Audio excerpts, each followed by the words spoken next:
So many people are looking to live happier, more stress-free lives. We provide interviews from mental health experts across various fields because we know finding quality information isn't always easy. Let's find more sanity together.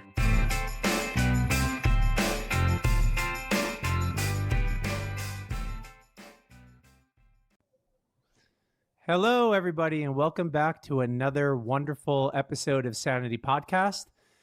We have two esteemed guests who I'm going to allow to introduce themselves, but the topic of today's podcast is CBT for leadership. And I really love when we get into topics that are not traditional anxiety, depression topics, because I feel like the field focuses a lot on anxiety, secondary depression, but areas like secondary emotions like grief, regret, or like leadership seems to be a bit of a gap. So first, Simon, I'll let you introduce yourself, and then we also have Julian here too, who will introduce himself afterwards. Yeah, thanks for having us on, Jason. And I'm Simon Rego. I am Chief of Psychology here at Montefiore Medical Center, which is in the Bronx, New York. And I also have an appointment as Professor of Psychiatry and Behavioral Sciences at Albert Einstein College of Medicine. I've been at Montefiore now, this is getting on year 23. So Wow. I arrived here straight from postdoc, which was in Philadelphia, Pennsylvania, 23 years ago in 2003, and love the Bronx population, have gradually moved up in different roles and became particularly interested in leadership as a topic several years back. And fortunately, have a great colleague in Julian, who's been a partner with me in some of the more recent work we've done. So I'll flip it over to Julian and he can tell you his story. Thank you very much for inviting us on, Jason. My name is Julian Barling. I'm at Queen's University in the School of Business. I've been at Queen's University since 1984, so this is year 41. I started here in 1984 in the psychology department and spent 10 years there before moving to the School of Business. Prior to that, I came from South Africa. You probably recognize the accent. And I'd spent some time at Wits University. Some people may recognize Wits University as the institution to which Arnie Lazarus, Terry Wilson, Ian Evans all spent some time in their undergrads. And Joseph Wolpe actually did his training at Wits University. So it really has a strong link to CBT. And that's how I became interested in CBT myself. I'm involved at the moment in research on leadership and in particular leaders' mental health. And that's, I guess, to some extent how I get to all of this. And how do you two know each other and this relationship start for this collaboration? Yeah, I can tell you a quick story if you want, Jason. Yeah, please. I think it's pretty cool. It's a great opportunity to also for me because to loop back and think of Julian, who I've now known for 33 years. I think he mentioned his first 10 years at Queen's was in the School of Psychology, and I was there towards the end of his stay in psychology.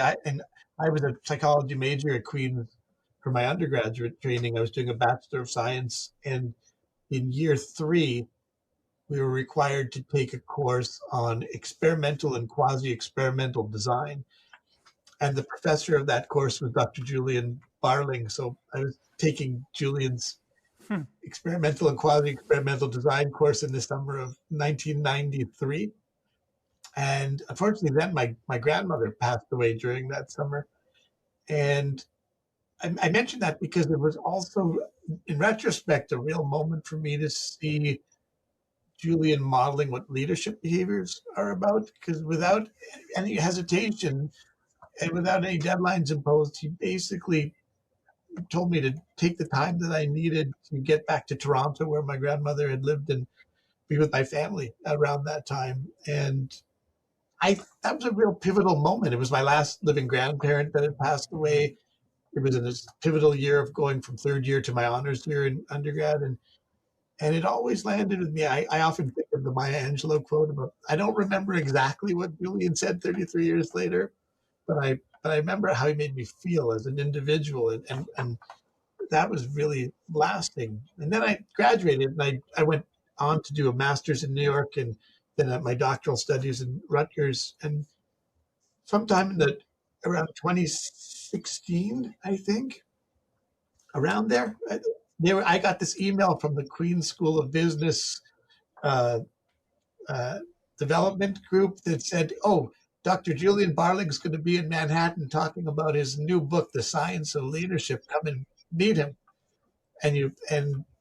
And so I saw his name, and I was like, "Oh, it's a chance to reconnect with Julian, who I drifted from." So I signed myself up. I teased him. I had to pay $35 for that event back then.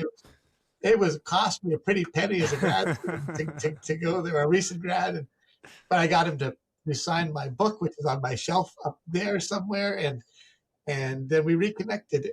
And then when Monty was going through the pandemic in 2020, right when we were the epicenter in the Bronx of the whole pandemic, I asked Julian if he could speak to our department on leadership through turbulent times like we were facing, and he kindly agreed to do that. And that got us talking some more, and then talks turned to ideas, and ideas turned into this concept for a book that we wrote together. And then that's what ultimately led us to collaborate on this book on CBT Workbook for Leaders. Wow, it's amazing, Julian. Like I'm sure you were just being yourself when you told Simon like take the time that you need. But isn't it amazing how sometimes doing something that you were just going through your everyday, just doing something and having such a big impact on someone else's life, which completely looped you back around to actually writing this book. It's pretty amazing how life works sometimes. Right. And I did not do it consciously so that we could loop back. I had no idea. And then when Simon got the invitation in 2014, he got it consciously because, he was not a natural. He never went to the School of Business. He's not part of the School of Business alumni. But I deliberately put his name on the list, hoping he would come. Oh, wow. Wow. Yeah. Well, I think that's an amazing segue to the impact of leadership, how when leadership makes a decision, even some small ones, sometimes it can have a massive impact on everybody in an organization. And if you think about it, one leader could have 500, 1,000 people that are linked into them, and the trickle-down effect could be quite strong. So my first question for both of you is, what got you so interested in this topic? And I sort of started talking about, and why does it matter? Why should we care about leadership, mental health, and working with leadership in this way? If I can answer that sort of from a leader's perspective, I think that if you look for trends, I would say over the last 10 years, we're doing a much better job in terms of focusing on employees' mental health in organizations. And not just from the traditional perspective of, we have an employee assistance program or something like that, more proactive measures. But if you think about it, if you go and focus on these programs, they're typically it's so-called tertiary interventions. We wait for the problem to arise. We send people out. We give them mindfulness training for an hour, and then we send them back into the same old conditions, and we're surprised when nothing really works. But what's become far more prominent recently is the concern about leaders' mental health. And we can, get into this, but for the longest time, there's just this misperception that leaders must be mentally healthy. We just assume that if you can get to the position of being a leader, you must be resilient, you must be strong, you must have a sort of a status shield that protects you. And certainly in the organizational sciences, there is a lot of work about how the status shield does help leaders in general. But what we found in research I've done with Michaela Scanlon is the status shield doesn't help against mental illness stigma. It just seems as if the mental illness stigma penetrates that status shield. And it turns out that not only are leaders not more strong, but they actually are perhaps more vulnerable to all the pressures in terms of their mental health. Simon, did something in particular get you interested in focusing with this population? And why do you think it's important? My angle has always been about dissemination, Jason, that I've always been curious and interested and invested in getting CBT out in front of other people. So people who would normally or traditionally be aware of the power of CBT as an intervention. And so rather than I think a big part of what we do is speak to each other in conferences and journals, but I also have been interested in speaking with the media, getting into non-traditional publications. And this group, and speaking with Julian, as he mentioned, is a group that seemed to be left out. And the angle that Julian hinted at is we start with the premise that leaders are humans. Leaders are people, right? Even though they're afforded, as Julian said, this shield of privilege and power in a lot of organizations, at the core of it, there's still an individual with the same biology, the same psychology, the same developmental challenges, the same context we're living in. And there's all these other things put on their shoulders.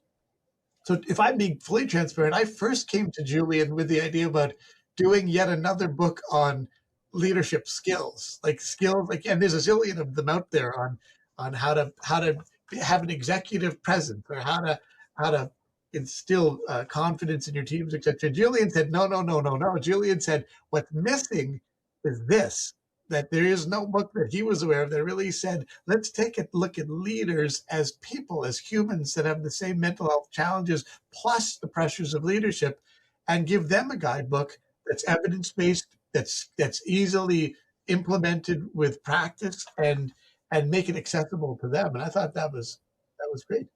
Yeah. And at the same time, if I can just say that I've always had more than a passing fascination in cognitive behavioral therapy. So I was active back in the late 1970s. I still remember when Don Meichenbaum's book came out on cognitive behavioral modification. I used to attend the AA CBT meetings regularly. Still remember fondly, I got a best poster presentation in the late 70s. But it just struck me that cognitive behavioral therapy was the ideal approach for what leaders experience in their everyday lives. Leaders experience considerable levels of self-stigma, and maybe we can get into that more later. The blaming themselves, the I'm not good enough, I'm a failure, and so forth. Leaders experience anger, and it affects their leadership, anxiety, depression, burnout, sleep, substance use problems, work-life balance. And these are the very issues that perhaps cognitive behavioral therapy are most suited to. And so to me, it was not really the need for a book on leadership skills, but this is what leaders are looking for. Mm-hmm. So I think in terms of two very disparate areas, it was a match made in heaven. Well, what's interesting, Simon, you know this, and Julian, I'll tell you. So I own a private practice in Manhattan, a multi-person private practice, and I think I brought on 10 new employees last year. So pretty quick growth, and I'm probably the more stressed that I've ever been. So more people make things easier in some ways, but also more people makes things more stressful. So when you're talking about these things, it's landing on good ears, because that was one part of it. Well, I guess I kind of knew that having more leadership would be stressful, but there's one thing knowing it, and there's another thing living something, right? Like, people know parenthood is going to be difficult if they want to become parents, but I don't think you fully get it until maybe, Simon, you could speak to this, having 2 kids running around and being like, wow, I knew it was going to be a lot of work, but this is a lot of work. Yeah. I mean, you're exactly right. There's some things like you start to realize where the cracks in your armor are once you're on the battlefield, right? You were doing okay until you got that promotion. You were doing okay until you had your second kid. But there is a difference to me that Julian hinted at, which is there seems to be a pass given to parents, early parents, when you're trying to fight the challenges and manage the family system. There's a lot of grace given to you. You're going to wobble along the way and you're going to blow it. And there's a ton of stuff out there reassuring parents that you'll be okay. But leaders, I think, to Julian's point, it's not the same. Like somehow there's not that grace given. In fact, it's quite the opposite a lot of the times, where people's like, now you are the boss of 10 people all of a sudden. You've got a system, and you're looked at implicitly and explicitly to be able to guide all those different personalities and all those different people and manage successfully the business with all the pressures of the business that come into it, as if you couldn't or shouldn't make mistakes along the way, by proxy of being a human that's fallible with their own life outside of work as well. So that's the lane of this that's really interesting to me. It's like it's the societal attitudinal approach to what leaders should be that they struggle with. And maybe Julian will want to expand upon that. Yeah. So I literally would love to, if I can use the term, expand on that. So it's really interesting, Jason, that you say you brought on 10 people. And, when two business leaders introduce themselves or whatever, typically the first question is almost, how many people do you lead? And we kind of take that, the answer, the technical term, I guess, is span of control, as a measure of your stress and responsibility. But it's not. So with a colleague, Kaylee Somerville, we just wrote this article in The Conversation, which I think in the business community has received quite some attention. And what our argument is, it's a very, very poor indicator of stress. Take a parent who has 3 kids. Well, that parent must, sorry to do geek speak, but it must be in a linear function more stressed than somebody who has 2, but less than somebody who has 4. But what we need to understand, and we wrote the article from a leadership perspective, it's not just about the number of people, it's about the interrelationships. Leaders are more similar to parents than we really realize. They don't just manage the number of children they have. If you've got 3 children, A, B, and C, A and B have a unique relationship that differs from A and C and from B and C, which all differs when A, B, and C are together. So your stress is more than just having 3 children. You are managing more than 3 different relationships. You are responsible for more than 3 different relationships. So I cannot do the technical formula in my head off pat, but if you manage 10 people, you're managing far more than 10 different relationships, unique relationships. That's the psychological load. It's not the 10 people. It's all the unique relationships. And I think when we understand that, we're finally going to get closer to understanding what is it about leadership that is so uniquely stressful, and it may help with parenting as well. So one thing I'm thinking about too, as you're saying this, is that people, just to make it kind of a binary, any individual person, any situation increases stress in certain ways and decreases stress in certain ways. And it doesn't have to be proportional, and each person could be different. So one person could add 6 stress in another dimension and subtract 3 stress in another dimension. So in the example of a lot of parenting examples, if you have a child who tends to help take care of the other kids, that is something that's going to decrease the stress on the system, versus if you have 3 kids where you don't have like an older kid that's helping take care of the younger kids. It's not equal stress per person, and sometimes one person can lower a stress threshold and sometimes a higher. So 3 doesn't equal 3 doesn't equal 3. There's different combinations of adding stress and lowering stress. Does that make sense? Yes. My thinking there? Yeah. And in organizations, we would talk about 2 different types of relationships. So the overall term is people have multiplex relationships because they have social, interpersonal, and instrumental relationships with each other, further complicating it. And when you take all these really complicated and often negative relationships and so forth, the term that we would use in organizations is some leaders become what we call toxic handlers. Right? They just get to, all that toxicity flows upwards and they're expected to deal with it, despite having had, in most cases, 0 training in how to do that. Mm-hmm. Um, what one phrase that I love is children see their parents grow up as well. They just don't realize it. But it sort of parallels here as well, right? So when someone is because you had mentioned transitioning to a leadership and there not being as much grace to it, when somebody is a new leader or is maybe not a new leader, but in a new level of leadership, maybe there should be, it sounds like we're saying a bit more grace of people watching them develop into the role. That it's not like a binary switch where you get a promotion and all of a sudden you get a magic pill that makes you good at this and good at that and better at this and able to do that. Rather, just like anything else that's human, it takes time to develop competency. It takes time to develop grit and foundation, and people in leadership need to have that grace as well. Yes. And if I just compare the fields of, say, parenting and leadership, there is a truly broad and deep literature of evidence-based self-help books for parents. Just using CBT, for example, the more I got into this project, the more I was more than impressed with that literature. But there's just nothing like that for leaders. Mm-hmm. Leaders typically get promoted to the next level with overwhelmingly, leaders get promoted to the next position with no training until they've been in the position for often a couple of years.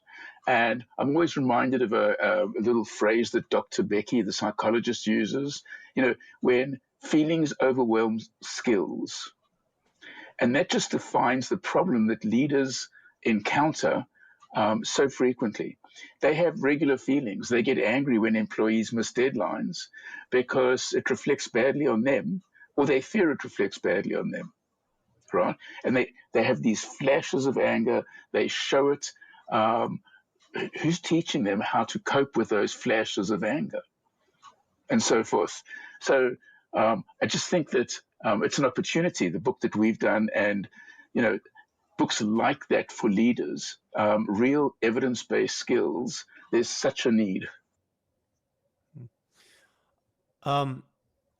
Simon, one thing I see in just observationally is that people in leadership positions, I'm not saying they're all workaholics because that would not be very psychologist of me, but it seems like there's the work-life balance has shifted in less life, more work.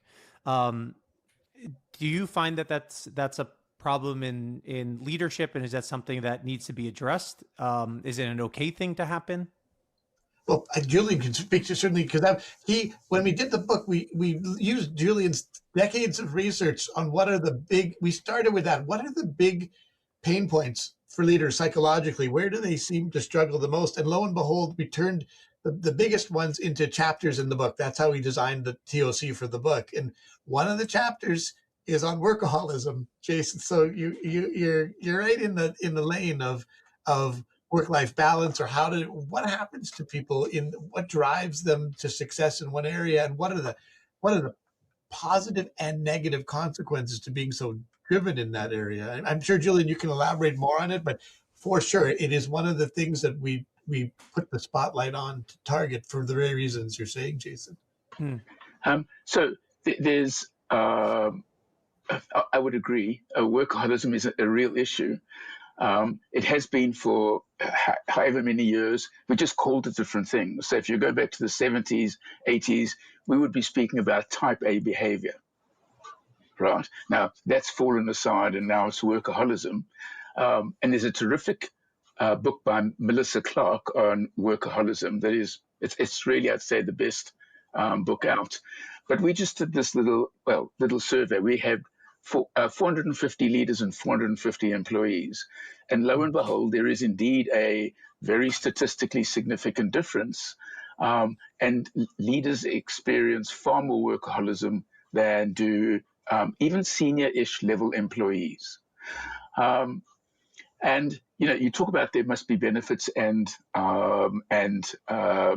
disadvantages of workaholism. There are certainly disadvantages in terms of well-being and performance, widespread, but we don't find benefits for leaders. I mean, we couldn't say to you that, when we balance it all out, it's worth it. There are no benefits. And then closely related to this is work-life balance. And in the organizational arena, work-life balance is mostly treated as the absence of good time management skills. So if somebody comes to you with problems with work-life balance, they're going to be offered time management skills. But I think when you go to the CBT literature, you get a totally different perspective, and it's based on values. So you need to approach it from a very different perspective. So again, I think that CBT can offer us a much broad. If we just kind of like break out of our silos, we have so many more tools now for helping leaders. And so it sounds like there was one chapter on workaholism. What are the other main issues that you guys came across that are the focus of your book? I think some of them won't surprise you. Oh, go ahead, Julian. Julian's got to memorize, I'm sure. Yeah. So a funny story about this. They appear in alphabetical order, which made it easier for us to remember, except that we messed up and we only found that one was out of alphabetical order after the book had been printed. So no. Oh, yes. So help me here, Simon. Anger, anxiety, burnout, depression, marital romantic relationships, substance abuse, workaholism, work-life balance, and look at me, I've left one out. Sleep. Your favorite. You left off your favorite of them all, Julian. Yeah. There's a very robust literature in the leadership area on the effects of the negative effects of sleep on leadership behaviors. So, but what I heard was a long list of things that impact most people, right? So to your point, it's very human. The leadership problems are very human. It's just like any specific population. There's going to be a uniqueness to it, to consider it through that lens, and different stigmas and maybe different approaches in order to address that list. Exactly, right? You're not looking at it in isolation. Now you're looking at that vulnerability to the same psychopathology that everybody else faces, and then amplified by the world we're living in today that contributes and exacerbates vulnerabilities that we have or influences the course of these conditions. And then you add to me the scoop of what's expected of the person in that role, and what the person expects of themselves in that role, and how that's like a set of meta beliefs, if you will, that then can prevent the person from actually accessing the help that's evidence-based, that can help them be more effective in that role, which can then help the whole system and organization around them. Right? So it's the same psychopathology, but now the twist is because of stigma, because of self-stigma, because of external stigma, which Julian has lots of data on. It makes it even harder for that particular group that are responsible for so many people, as you both spoke about, not just the number, but I think the term is the factorial. It's the number. That's it. It's 10 times 9 times 8 times 7 down to 1. It's the factorial of the people under you, all those interrelationships that adds and can amplify the very stresses and challenges that leaders are facing. So that's why I think it's so important. And I don't know if you want to add to that, Julian, but that's kind of how I see it. Sure. I mean, sleep is a good example. I mean, sleep would be, I guess, highly correlated with, say, workaholism. I would say the normative recommendation is you should get a minimum of 7 hours of sleep per night. And the amount of sleep that leaders get has been going down almost year by year. It stopped going down in 2019. And 35% of leaders get less than 6 hours of sleep a night, not even 7, less than 6 hours. And again, to go back to the very beginning, we need to realize that not only are leaders gifted by their leadership position into positions of mental health, but the incredible additional stresses and pressures they face may put them in a position where they're far more vulnerable to mental health issues. Yeah, you hinted this earlier, Jason. Like when we said, okay, they're just in the position, let's give them a couple of years, get their feet underneath them, learn more about the role. But I think sometimes for certain people, time in and of itself won't be enough, right? And Julian hinted at this, like where the field of leadership training is, there's often a major gap between when people take on roles and the training of the skills they need to be a leader. And then while living in those roles, they're facing, no one gives them grace internally and feeling all the things and carrying all the stuff that they have already in their own biology and their own psychology. And plus, they're not just that leader in that role. You have a three-dimensional life outside of that role as well, where we have families or partners or friends and the world we're living in that's still going on in the background anyway. And sometimes, like anything else that we've done in CBT and the more general work that we do, Jason, is that sometimes if not intervened with, the course is chronic and worsening for a lot of people. And then it gets compounded. You'll see if you have depression, what's the likelihood you're going to have anxiety? If you have anxiety and depression, what's the likelihood you're going to have some issue with substance use? And then you can see how it then just starts to spiral like it would with anyone else, but then the extra pressures and stresses of being in that role where you're responsible for other people or for the livelihood of the organization, or for you, it's without you, what's going to happen with the business? Yeah, that would be a rough ride. I think, at least I think so. Maybe I'm being egocentric about it, but yeah. And if I can just enumerate the pressures that are unique to leaders. I mean, taking all the regular pressures, they can work harder. They can spend more time trying to solve problems, as evidenced by less sleep and so forth. But if you spend more time without greater skills, the outcome must be negative. The frustration and so forth. In terms of the internal pressures, there's performance pressures. For many people, there's ensuring that your employees go home safely every day. I cannot think of a greater responsibility than concerning yourself about that. I mean, and there's so many industries like that. So there's those internal pressures. There's worrying about boards. There's, if you're at the top, there's worrying about top management teams. So external pressures, there's worrying about what your competitors are doing. Right now, and this is, I think, probably experienced literally over the world, in terms of external pressures, is the uncertainty of tariffs, which is making leaders in the most unimaginable industries, making the work far more unpredictable, uncertain, and stressful. Agriculture. If you own a farm, how do you plan for tariffs when they change so frequently? What do you do about tariffs? So these are the pressures that are behind the scenes that we often don't appreciate, but they just add incrementally to what leaders experience. Typically, without them having the resources, including the training, in order to manage all these stresses. And one thing that also struck me, which is like a no doubt comment, but when someone has a bigger impact with their decision making, the stress of making that decision is higher because you're impacting more lives with making that decision.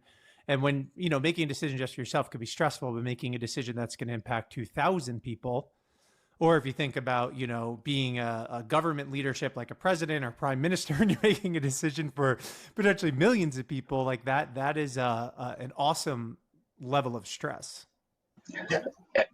And you can see it. I mean, you can see it in the practices in organizations. So, for example, it is, I don't have an exact percentage, nobody does, but typically when organizations decide that they need layoffs to survive, it's not, the layoffs are not necessarily at the top of the organization conducted by the leaders themselves. They get consultants in. If it was that easy, why would you pay high-priced consultants? But further down in the organization, you're going to expect supervisors to do it, right? They don't have the luxury of getting other people. So it's the decision-making that's stressful, but then also the implementation. Implementing other people's decisions, and you have no control over it, often no control over whether you're doing it, how you're doing it, and whom you're doing it to.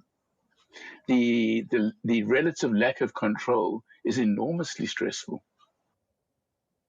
Yep. And then just building off that, you could see how certain people could have a set of skills that help them manage stress more effectively. They're naturally gifted. And then there's other people who, before they were a leader, before they were in business, before they got into the workforce, just like anything else on a dimension, just don't have those skills to manage stress well, or call it emotion regulation if you want, distress tolerance if you want, whatever word you want to use. But there's some that are naturally gifted. There's a lot that have some but could use some supports. And then there's a bunch that don't have any. So you can see how that then interacts, like which type of stress, how effective are you in managing your stress when you're put in this position to make those decisions, can make you vulnerable. And if you had the skills, it can make you more effective, I think. And just to piggyback on what Julian said earlier, the metaphor that I often use with patients, it's like, I grew up playing tennis, but I refused stubbornly to take tennis lessons, and I developed all these bad habits. I was just a hacker. And then when I finally got older, I said, I'm going to get some lessons, because I was playing like more recreationally with people who were good. And the instructor was, I remember this vividly, said, it's harder to teach someone who's learned bad habits than it is to teach someone from scratch. Because I had literally years of practice doing the wrong thing. And so if you're coming into this, if you've been doing the wrong thing or ineffective thing to manage how you talk to a person or how you manage stress, and then you're put into this role, I might not expect someone to spontaneously then develop a new set of skills, but these skills that can be learned, that we know from CBT, DBT, ACT, can be implemented in micro levels and if practiced, and really help someone then become, I think, more effective in dealing with the stressors, that then open them up to being more effective in those roles. Okay. So the narrative that we kind of have is that leadership has its own unique stressors to it. There's a stigma to getting help for those things, whether you're going to look like, well, actually, that's an interesting conversation. So besides the stigmas that we sort of talked about, what are there any major glaring red stigmas that prevent leaders from getting help, or at least even learning like saying, I'm going to take the time to learn these skills just in case I do get overwhelmed? So there's the normal, if I can call them normal, stigmas of appearing weak, which are magnified, I think, by the hierarchical nature of the relationships. I wish, you suggested in your question that may motivate people to get these skills beforehand, before they need, actually in this situation. I'll be honest with you, I've been doing this for more than 30 years. I haven't heard of that occurring. Leaders are typically really lucky if they can get these skills after they needed them. And yet, a colleague, Kevin Kellaway, and I did a paper 15 years ago, whatever, saying that leadership training may be the best mental health intervention in the workplace. Yeah, and I'd say the same thing with CBT and DBT and ACT skills. Right? You know this, Jason, I think that there's a movement to introducing these in school systems now, right? Yeah. And not high school, but like middle school and elementary school, and getting the same skills that we use in our work in our outpatient clinics or inpatient units, and that are in evidence-based self-help books, like the one we did and a bunch of other ones. If you can get those in front of people earlier, much earlier, then maybe there's a chance to alter the course of where things go more effectively. Get in early before things, that primary prevention idea, before things become triggered. Yeah. And I love that. Yeah. I love that model. We often, cause as like clinical psychologists, we're always in like the third level of intervention. Like the problem is here, like let's fix it. I think that like people forget about the idea that you have that primary intervention, the first level where it's okay, let's put things in to prevent a problem from starting. Second is, okay, we see something might be boiling up, let's put another dose on it. And then, wow, we actually have a problem. Let's go ahead and fix it. And I think our society is much more focused on that third step. We have a problem, how do we fix it, rather than how do we prevent it. And it's just like in the schools, they started adding like nutrition and exercise in for some of the health problems that we have, because we know that lack of movement and our eating habits is one of the leading causes of medical and morbidity problems, right? Probably could do better on that side, but also they're starting to say, well, mental health wise, we could also, even if the child seems fine, let's teach them the skills, because life isn't always fine. Right. One thing we know as humans is that life is not always fine, and you're going to have to cope at some point, and having better coping skills is better than having less coping skills, right? 100%. Yeah. In the leadership space, we try and go back one step as well. And we would suggest that the primary prevention in the leadership space would be trying to construct work that is healthy.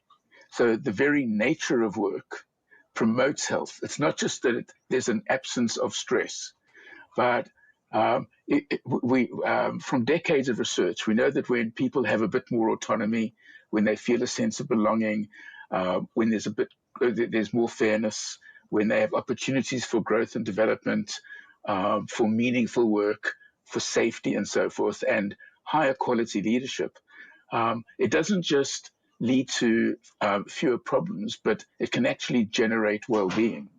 So in the workplace arena, what we would be trying to do is argue for workplace, if you want to use the word cultures, that don't rely on, call them resilient individuals or individuals who have better coping skills. There's this a real emphasis in the workplace about if only we could have more resilient people.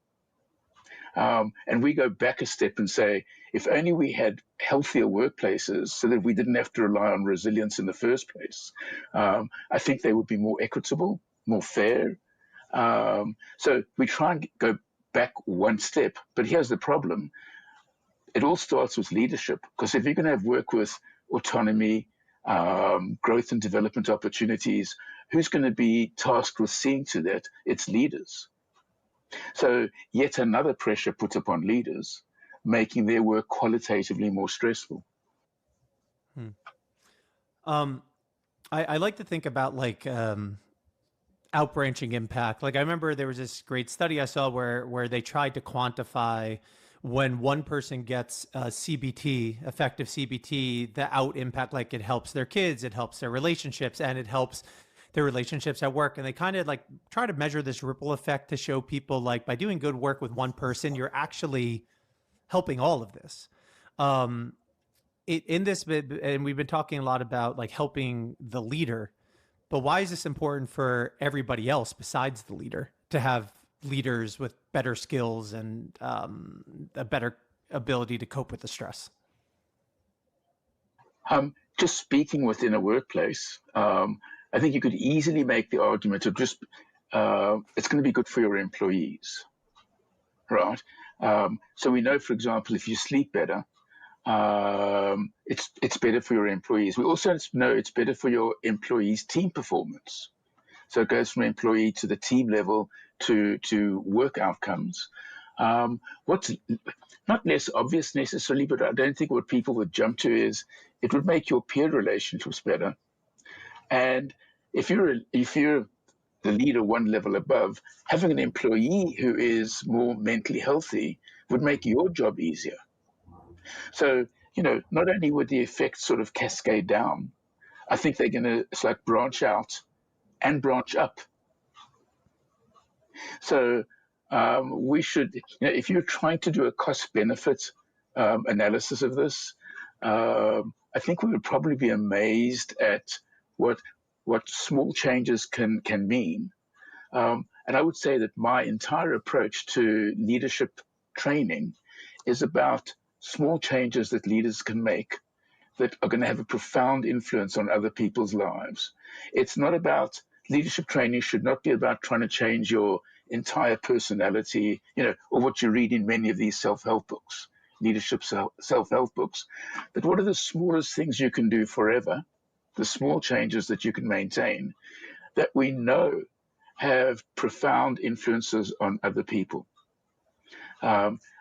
It's weird saying this, but I think I can say it because I never meant it. But so that somebody like Simon will come back 33 years later and say, when I really needed it, somebody was there. And take that to an organizational level. Organizations across the board do really bad in terms of compassionate leave for people suffering from grief. Typically, the average amount of compassionate leave for situations like that is 3 days. Well, if you live in Boston and a close family member in San Diego passes away, well, 2 of those 3 days is spent in an aeroplane. So can we have cultures, environments that promote well-being? And doesn't that, to me, that fits so nicely with what we try to do in CBT and DBT and ACT. We're talking about what's the smallest things you can do, and then building from there. And let's start by just monitoring a diary card or self-monitoring of some sort, and then what's the smallest step towards change, right? Simple. I say to Julian all the time, it doesn't have to be rocket science. Right? We have thoughts, feelings, and actions. I still preach that, the CBT triangle, to all my patients, right? But simple doesn't mean easy. And so, but if you start the smallest things possible, it can be fit into your life much easier. And when you're busy and when you've got multiple things to do, and then they get traction. It's not so much different than what you said, Jason. But is it rocket science to say you should move more? Odds are, if population moved more, more good would come from that than bad. That's all we have to do is get people moving. That's a very simple concept, but it's tricky to implement on levels because of all the challenges. But those sorts of ideas like that, if you get a patient, and I do this with patients with chronic pain or with various medical challenges, and we're doing behavioral activation, and I present what behavioral activation is about, and the rationale for getting up and doing more. And I tell them, usually I tease them, I say, if you can get your medical doctor to send me a note saying, I really recommend my patient doesn't move more, I'll give you a pass for whatever the condition. You just get the note from your doctor saying, nope, I really think they should not move. And most people get it when I say, like, the day after hip surgery, there's someone is in their room saying, time to get up and start walking again, right? So we know the concept, but it's the more tricky we make it, the more complicated we make it. Sometimes it's harder to implement. So that's where Julian's work and my work, I think, fit really nicely. But what can we do on a really micro level that can be digested and practiced, and then have that robust impact over time?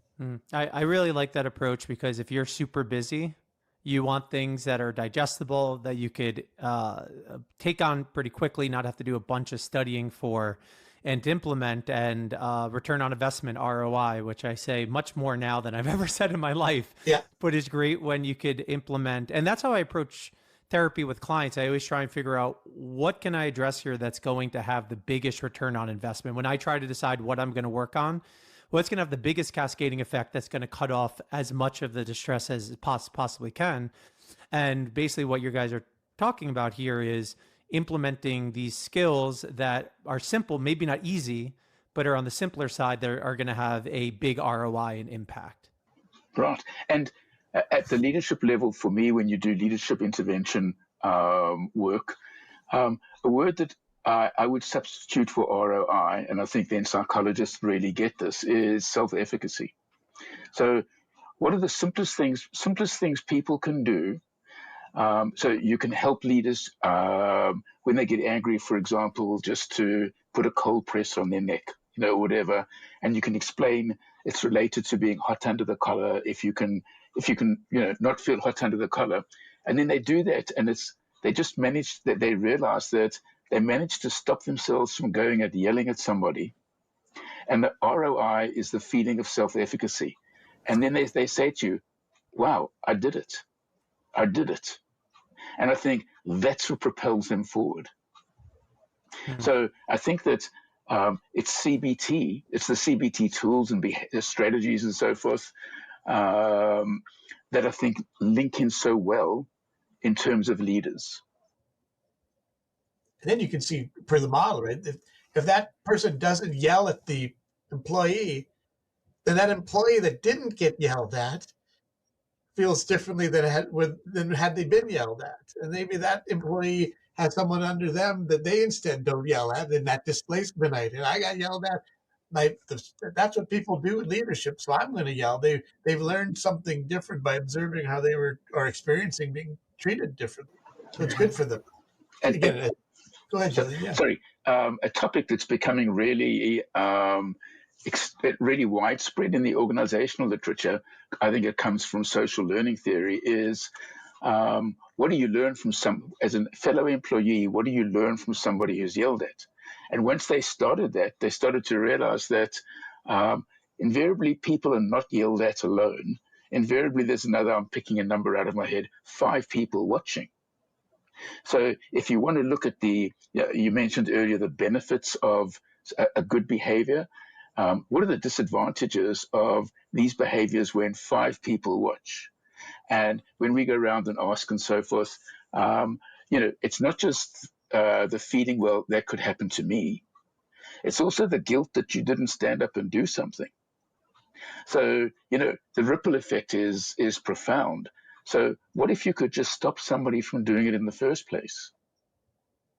Mm-hmm.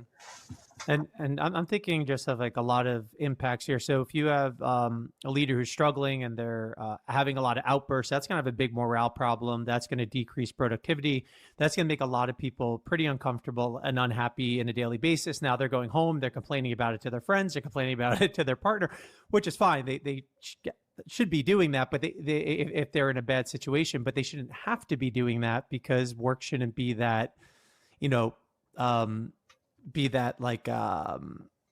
problematic. And then there's a thought about the leader's mental health themselves, but I think that there's a bigger impact on the organization. So for example, a leader, not every single leader is super talented, but there's people in leadership that have unique talents. If they're not regulated enough to use those talents and they're struggling on a day-to-day basis, you just lost a beautiful resource to help the whole thing move forward and help their employees underneath them also move forward with the company. So and I doubt that you probably have a number to this, but my mind also goes to what is the economic cost of having leaders that are more stressed than they need to be and ones that are more at their breaking point. There has to be some, I don't know, Julian, if there is a number to that they looked at, but there has to be some sort of actual functional cost to that thing. So I would say that you can probably find a value that's been placed on most things. I am skeptical about all of them because they just make assumptions that when you burrow down into the assumptions, they're just totally unrealistic at best. So, I mean, we can say that bad leadership is associated with, let me take something that's more quantifiable, absenteeism. People will put dollar values to absenteeism in an organization. But then when you go and look at the assumptions, it's meaningless. It's meaningless. We're at the stage where we still look at significance and effect sizes. There's a very small amount of research on return on investment. But for example, how undermining is it when leaders yell and scream?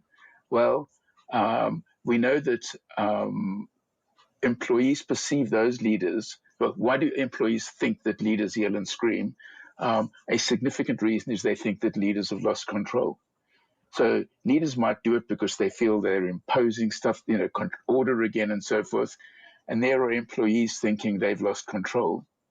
But then at the same time, we just think they're all bad because they yell and scream. And there's one really good study that shows that many leaders themselves struggle because of the yelling and screaming, because they ruminate when they go to bed at night.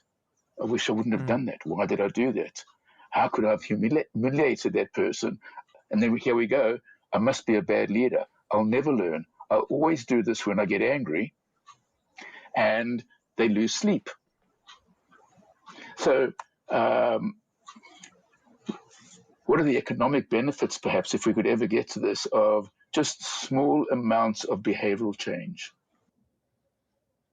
Well, let's quickly talk about implementation here, right? So we got the narrative that leadership mental health is important. It can impact a lot of things, and there's a stigma into entry into doing that, right? So what do you guys recommend with implementation of getting these leadership mental health skills into practice and into place?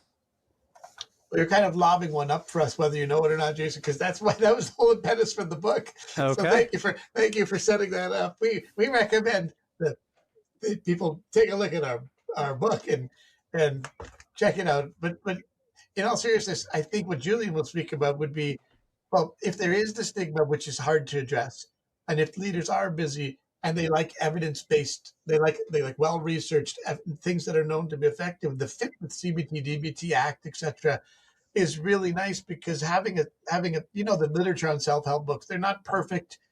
There's an evidence base to them to be effective for certain people under certain conditions. The beauty of it is that you have the ability to do it in the privacy of your own personal life.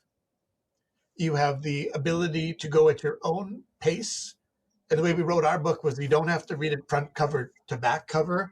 They're like there's an introductory chapter that talks about generalities and what sets people up. But then some leaders may go straight to sleep, and other leaders may go to anger or depression. It just depends on what the situation, relationships, if that's a big one for them. But there's skills and a lot of as you know from our work in general, Jason, none of this helps if you just read the book. The encouragement throughout the book, the coaxing encouragement demands of the book is that if you want to actually see change, you've got to practice like any skill. But these are skills because you have a book, you can return to it. You can write. There's exercise to write in, like we would in any CBT homework.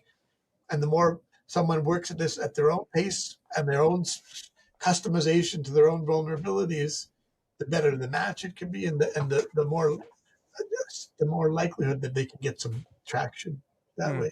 Yeah. So sorry, go ahead, Julian. Sorry. In the organizational literature, there is a healthy amounts of research on skills training, and it's widely assumed that for every dollar spent on the training, you're going to get more than $1 back. The estimates will differ by how much, but return on investment. But certainly, there's a primary return on investment. And we also know there are secondary returns on investment. For example, commitment or loyalty to the company goes higher when people believe that the organization wants to help us learn more skills. I think what we have to do is help organizations include mental health training as a regular part of training.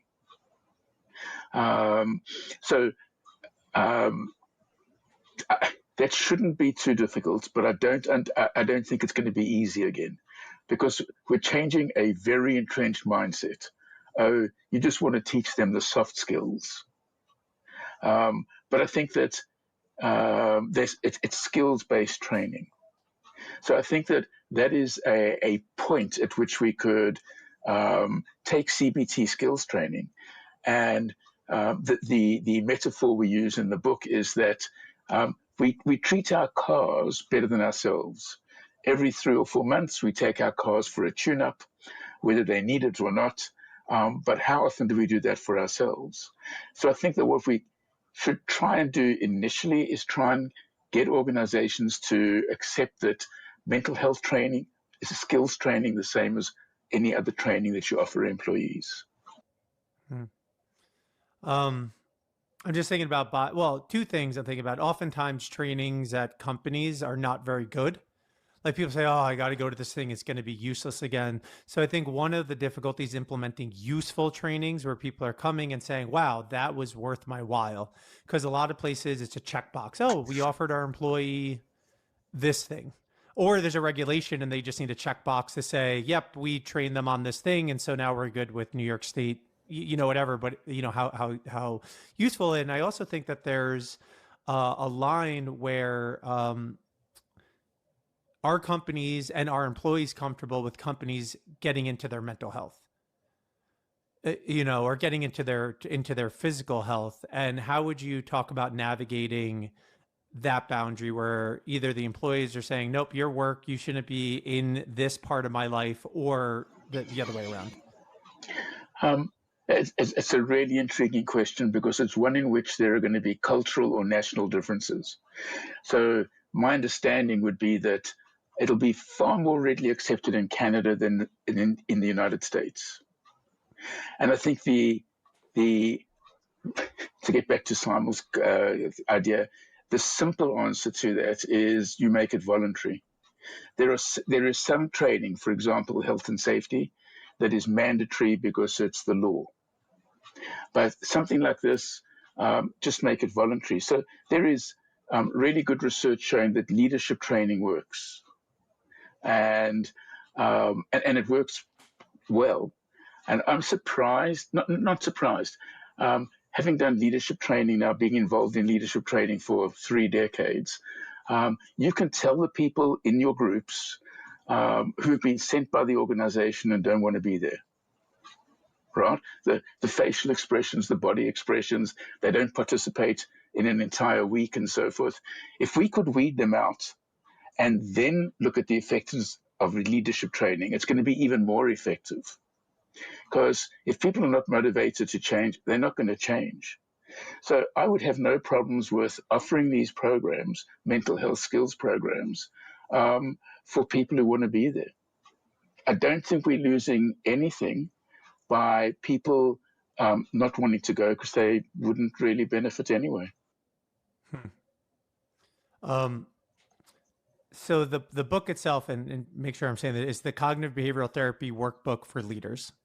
If people are interested, and it's on Amazon, and it had some sort. I saw Simon, you post something that it won some sort of acknowledgement on Amazon or somewhere. Can you remind me what it was? It's definitely available. It's available widely in print. It's an ebook. There's a Audible version of it now, narrated by Walter Dixon, who's one of the fan favorites of narrators. He's narrated over 300 books for Audible now. Oh, wow. So it's not just Amazon. For those that don't like Amazon, it's also available at other booksellers and directly from New Harbinger Press, which is the New Harbinger Publications, which is the publisher for it. And it's done really well. It came out January 2nd, so it's about 5 weeks old now. And it's had its moments on the different charts. It hit number 1 in hot new releases for CBT as a category. Separately, it hit number 1 in hot new releases for leadership as a category. And then more recently, in the audiobook section, it hit number 1 in audiobooks on psychology for psychotherapy. So it's having a good initial impact on folks. And again, that's great. The other lane is if it can just get in front of people, this audience that may not have been aware of how this body of literature that Jason, you and I, and Julian early on in the hotbed of CBT leaders, like the Terry Wilsons and the Jack Rackmans and the Arnie Lazaruses, etc., have done. Like, I think leaders will really gravitate towards it because it fits the mode of what a lot of leaders are like. They want skills. They're busy. They want practical, the things that can be implemented relatively easily with practice. And you know this, like in the work we do, if you're doing it right, you'll feel different. And that is such a powerful reinforcement. If the person who uses Julian's become a DBT expert as well on the side now. So he gave you a tip skill, right? He gave you one of the tip skills for the temperature. If you're hot under the collar, use something cold to cool yourself off. And in that distress tolerance way, you won't be, you'll take it down a notch. But if you feel that as a leader, and then you have a history of losing it, and now you don't, that I would predict would have such a robust impact on not only the individual, but then maybe the attitude about bringing this into the mental health into the workplace, right? Because if you can, once you feel it, you're hooked.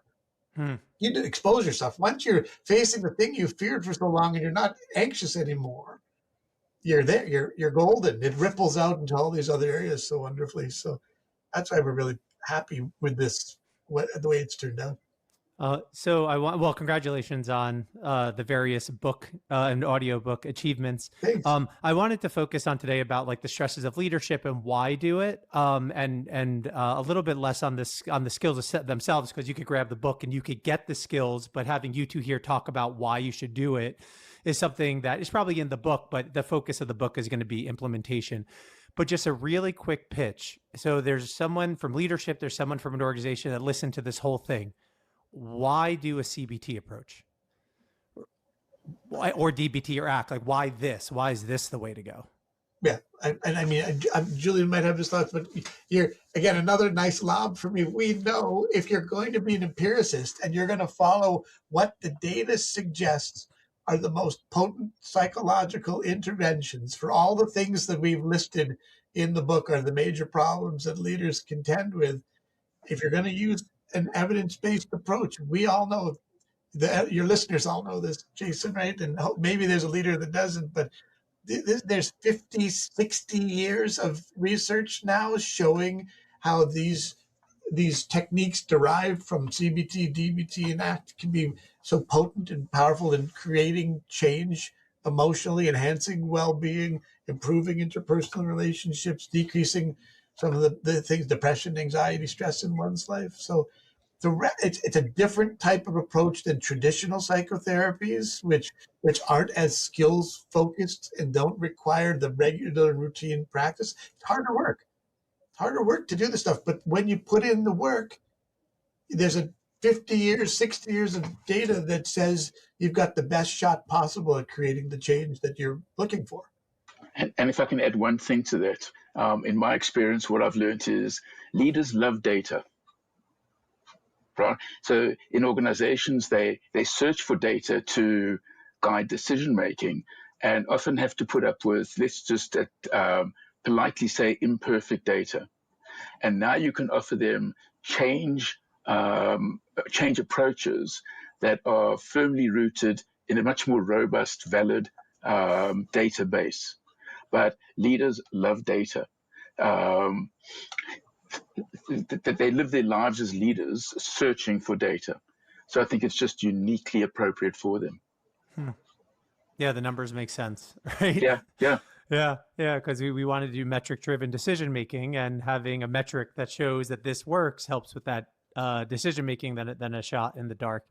And if so the workbook is going to be super helpful for leaders that are interested in learning the skills. I'm assuming even if you're not in a leadership position, there's going to be a lot of skills in there that are going to be useful for you as well. And then also, if you wanted having wider spread dissemination, you could also get the workbook for other people. Yes. But if there's someone listening that says, wow, this really makes sense, I think we need to also focus on leadership, mental health. We've been focusing on employees, but not leadership. Where do you recommend for more of an organizational implementation of the, like, do they just call you up, Julian, and say, hey, can you implement this? Like, where does somebody go to get this going? Certainly they can do that.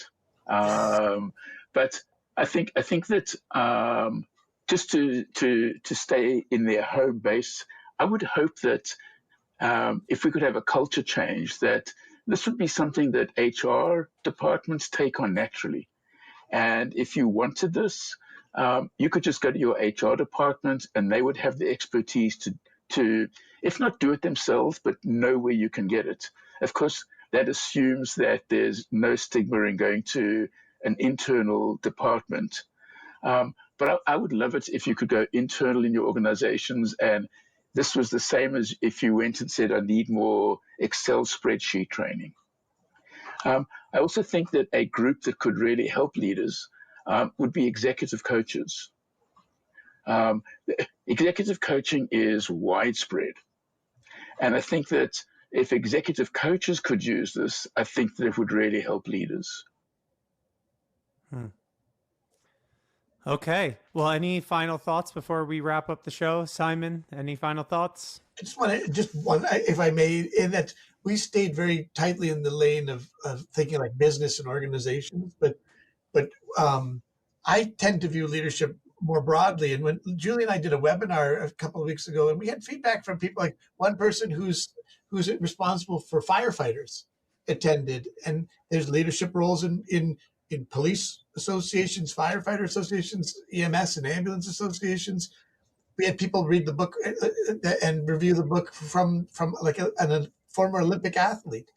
And you think about leadership as we've seen in like on the Super Bowl and sports teams, there's leadership. So it to me, it fits nicely with organizations and business leaders, but it's also, I think, useful to think in stretching it to who wouldn't have a leadership role of some sort at some point in their life that needs to think about how to manage more effectively that responsibilities and the pressures of that role. You in your practice, it's going to probably double by the next time we talk. So now you'll have 20. Then at what point is Jason going to say, as gifted as I am with CBT and DBT and ACT, I could use a primer and some stuff, right? Yeah. We all have these roles, and I think if we think about leadership as a more general concept, it's pretty widely applicable. Mm-hmm. And Simon, so we're at 22 clinicians, and so I felt the difference between 10 and 20. So I brought on 10 new people. Oh, you see? To it. Julian, any final thoughts before we wrap up? I guess my final thought is, wow, if you're up to 22 now, have I got a book for you? I congratulate you. Yeah, no, I think that I cannot imagine how you deal with the responsibility of having 22 employees. I just have the utmost respect for people that can do that. Oh, I appreciate that. Well, Julian, it was amazing meeting you. Simon, too. Wonderful seeing you. Thank you both for coming on the show. It's a very interesting area to look at. It's an area apparently not being talked about enough. So I'm glad you guys looked at it. There's research being done, and there's an easily accessible resource now that's very easy entry, right? You just order it and you could have these skills and all the information probably in 2 days with Amazon Prime or whatever publisher, if you, to Simon's point, you don't like Amazon. So thank you both for coming on the show. Thank you very much, Jason. Take care.